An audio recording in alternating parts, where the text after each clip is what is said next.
Andy Lopata, you and I have known each other, up to 15 years, I would think, ish. At least, yeah. I don't know whether they say it to you, but someone says, do you know Andy Lopata? I said, yeah. And they say to me, oh, he's real competition to you, isn't he? Do you get that the other way around? Yes, yeah, I do.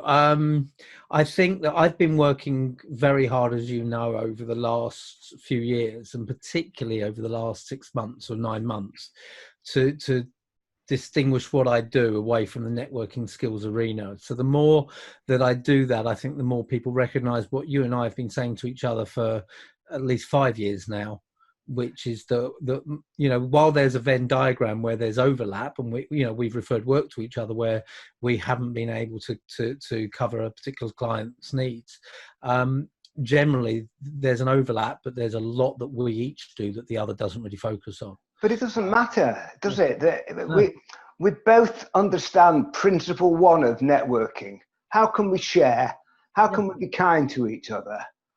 And even if you and I pitched for the same job and you got it and I didn't, I'd say, well done, because I obviously hadn't done it right and you would have done. Well, completely agreed. And, there have been times where I've talked to clients or prospects and your names come up, and I always have talked highly about the work that you do. And that's my belief, that you, well, you'll know this, Zig Ziglar, who founded the National Speakers Association. You probably know what I'm going to say now. I don't, but go on. Well, Zig Ziglar, when he founded the NSA, the National Speakers Association in the States, people said to him, why are you creating an association for your competition? And he said, I don't want to focus on the size of my slice of the pie. I want to focus on making the pie bigger. And, networking has had a very bad name for a long time. Particularly in corporate circles, but generally it's shifted quite a bit since 2008 as people found that they had to network for their jobs. And we would both have seen a shift in attitudes after that. But it has had a bad name. Now, the only way you change that is by collaborating with other people who are trying to spread the positive message about how you engage with your networks. Well, that takes me perfectly into my question. I got into networking by pure luck, accountancy for 35 years, and got into networking. Yeah. And it's not about me, this chat, it's more about you. How did you actually get into it? Because I think you had your own networking club, didn't you? Well, that's how we met, because you were very active in networking around Manchester area. We'd opened groups in Manchester and people kept mentioning your name. And said you were a very influential person in the networking world around Manchester. And that's where we didn't meet, but we spoke on the phone, I think, way back when. I had never heard of the term networking when I first got involved. So my father, Harvey, co-founded a networking organization called Business Referral Exchange back in 1998. And I remember, I remember when he came home. I was living at home then, and we were trying to brainstorm names for the company. I remember that with my terrible sense of humor, and I would have been in my 20s at the time, when he was talking about BRE, I said, why not BRA? Business Referral Association, and then we can talk about the support that we give. I'm probably glad we didn't go down that route. I think so. And he said to me, I remember him saying to me, do you want to come and see what we're doing? I was in the glamorous world of car parking back then. And he said, do you want to come and see what we do? And I said, it starts at 7 o'clock in the morning, doesn't it? He said, yes. I said, good luck, Dad. And 6 months later, I quit my job and I said, that's it. I can't work for anyone else again. I'm going to become a freelance writer. And I got business cards printed. I was going to write on sports and travel. I had successfully published a football fanzine. I mean, we were voted fanzine of the year by Total Football magazine. So I've done well. I had my business cards printed and went to a BRE meeting to start talking about that. And I said to my dad, he said to me, he said, come and help us out. You can earn some money, because they were 6 months in, come and help us out, grow this so that you can earn some money before you get a commission. And I remember saying to him, that's a good idea. I'll get a pub job as well so I can bring in some more money. And he just said, you won't have the time. And that was it. And he was right, wasn't he? He was Yeah, dead he was right. absolutely right. I'd never heard of networking at the time. It was something I did naturally, always connecting people, always. Well, fortunately, Andy, you're one of a tiny percentage of people, because you think about this: if everybody were natural networkers, neither you nor me would have been able to earn a living for the last 10 or 15 years. So Yeah, thank God yeah, we are completely. a rare breed. I always say that. They say, I hate networking. I say, you're my man or my woman. Well, So, actually, that's where there's a slight difference between us, because my man or woman is the person who loves networking and recognizes its importance, but recognizes that they're not strategic about it, and they don't know quite how to do that, or they lead a team, and that team relies on that leader because that leader's such a natural networker. absolutely. So the person who hates it, they we don't get on well. I think they hate it because they just don't understand it. Yeah, It's as simple as that. It's just it as is. simple as that. So 9 years ago, you wrote a book called How to Sell Through Networking and Referrals. 9 years on, in other words, now, you wrote Connected Leadership. Yeah. So forgive me for asking this. In my opinion, networking is building relationships.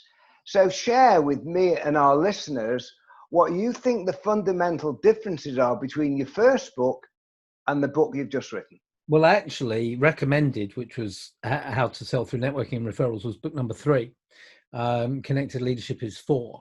And they're not that different, actually. The differences are more between my second book and Death Came Third, and Connected Leadership, because Death Came Third is very much focused on your area of strength, networking skills. How, Susan Rowan says, how to work the room, or as I put it, how to make the room work for you. Good. So that was very much the Death Came Third, but most of so that was published in 2006 with a second edition in 2011.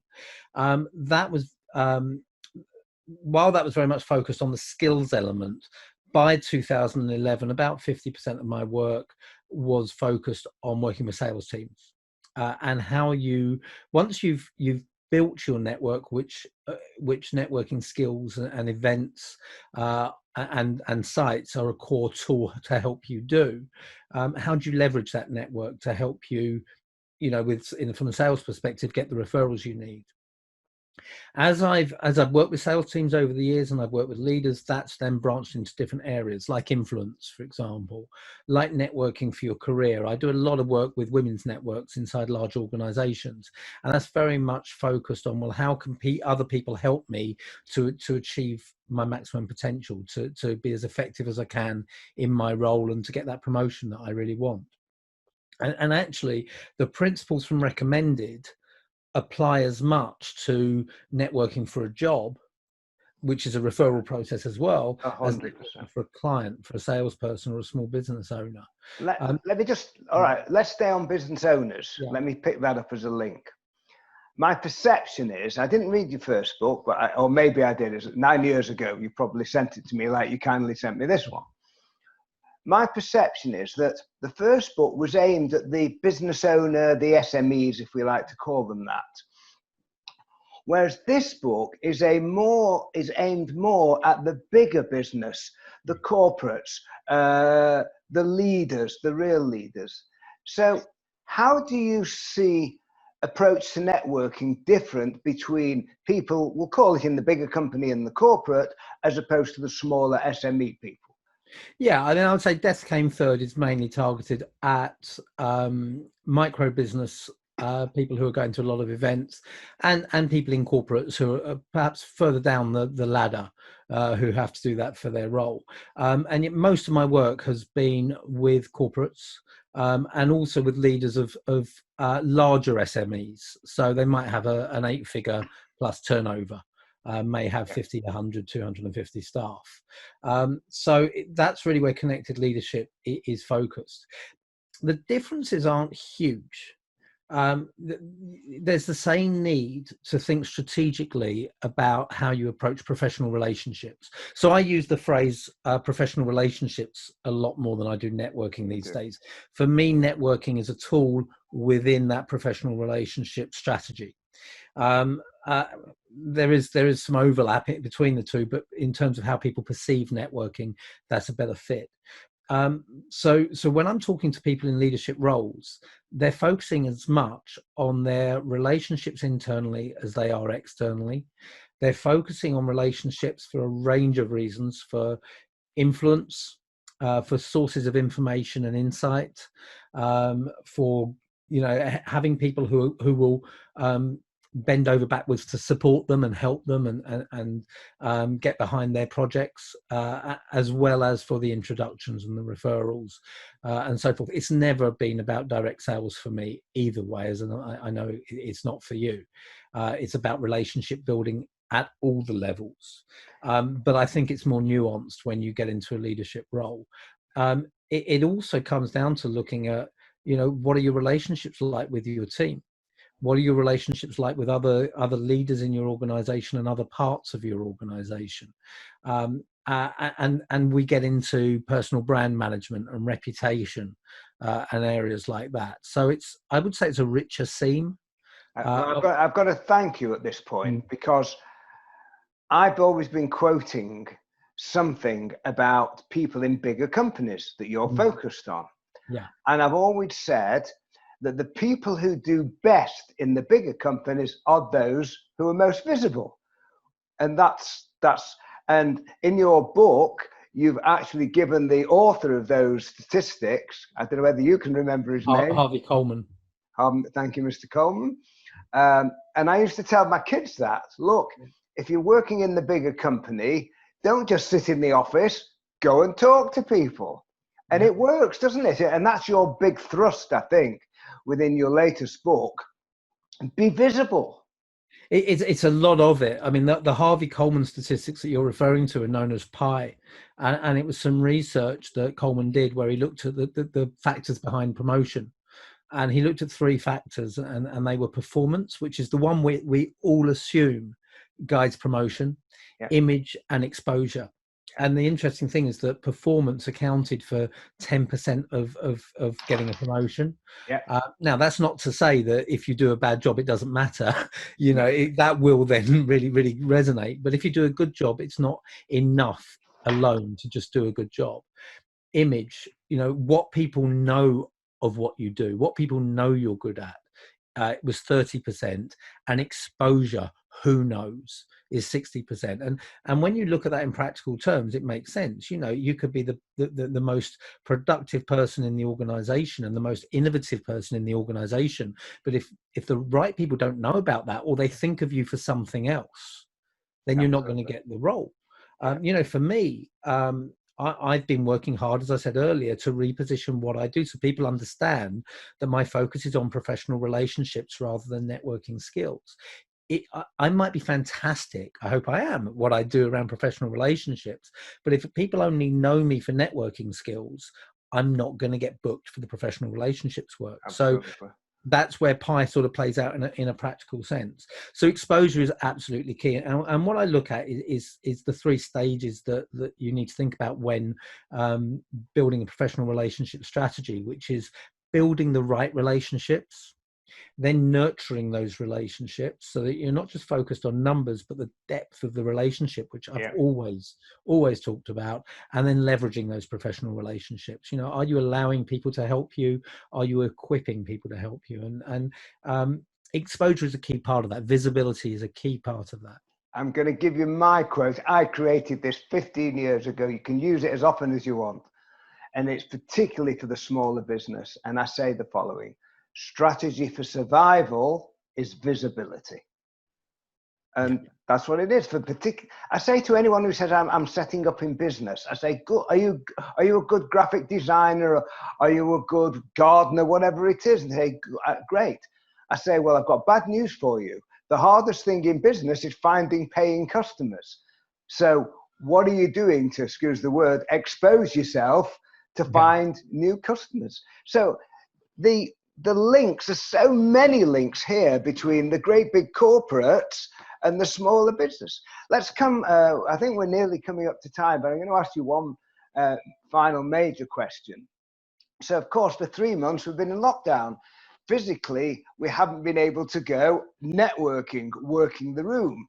I came up with the phrase recently, well, we've got to work the Zoom. Yes, I like that. I was quite proud of that. Okay, it just came to me on the moment, having a walk. What do you see the future of relationship building as being different in years to come as what's happened in the past? I've been battling with this, and I've been having a lot of conversations about this. I think we've talked about this as well, and I think we have to see how it plays out. In the last chapter of the afterword of Connected Leadership, this is one of the core things I focus on. I wrote the book during the first 2 weeks of lockdown, and I said, well, what have we learned in these 2 weeks, and how is this going to play out? And one of the key things that I said is that we are going to, so many people, now let's talk as in today rather than when I wrote it, so many people have become much more comfortable with using tools like Zoom and Skype and Teams and so forth. Not everyone, but many people have. However, a couple of key things come into play. Number one, we get Zoom fatigue. And a lot of people are just a bit sick and tired of it. It is tiring. It's tiring because of the level of concentration that's required compared to an ordinary conversation. It's tiring because you can't engage in the same way. Hopefully, throughout this conversation, it feels that I've been making direct eye contact with you. But to do that, I haven't been able to look at you once because I've had to look directly at the camera. If I look at you, which I'll do now, I probably look like I'm looking away, and that sort of breaks the rapport. Yeah. So for me, that's exhausting. Yeah, because of the level of concentration that I have to put into that. So that's one thing that's at play. I think the other thing is that you can't build the same levels of rapport. You don't get the same nuances in conversation in virtual conversations as you do face to face. We both have international networks, and Zoom and similar are godsends to us because we can have conversations with people all over the world. And in those cases, it has to pretty much be built online, and that's fine. But I think that once we can get back to meeting people in person, we'll feel, even introverts will feel, the loss of human connection. I've been feeling it. I loved the first few weeks because it was a respite, but I feel that loss of human connection, and I think we'll miss that. So I think we'll have more of a balanced approach. I think that we may move to more non-essential, more transactional meetings moving online, but relationship building to a large degree, the essential relationship building will still try and seek that time. If I take my own business into account, I live just outside London. I'm probably in London in typical times. It will vary depending on my travel, but in a normal week where I'm not traveling, maybe 2 to 3 days a week, I can see that dropping down to 2 or 3 times a month, potentially. And me prioritizing more who I'm seeing in that time and moving more to Zoom. But I think it will be a mix. Absolutely. And I've just developed a new suite of programs, which I'm going to have to train online. And it's all about how to become a successful online networker. Yeah. So it's still back to skills, but we've got to do it this way.